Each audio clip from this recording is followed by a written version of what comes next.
Hey guys, Brian Mahoney here with a quick tip for guys dealing with psychological ED. I want to make it clear that I am not a psychologist or doctor, and the information provided in this video is for general informational purposes only. Okay, something that I've seen really help guys getting into new relationships. It depends on the relationship, and it's not going to work for everyone, but for some guys, I've seen this really take a lot of the pressure off. It's something simple you can say to a partner at some point before sex.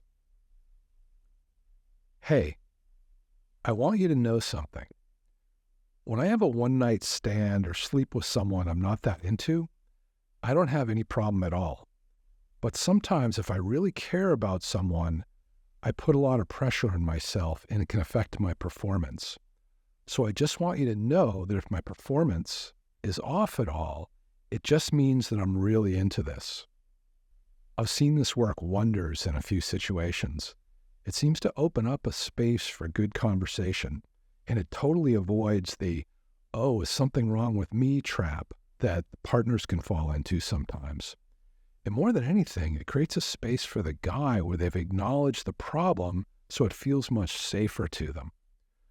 When it feels safe to have, usually their body will relax and they'll have a better experience. I know that's certainly what some of my clients have had happen.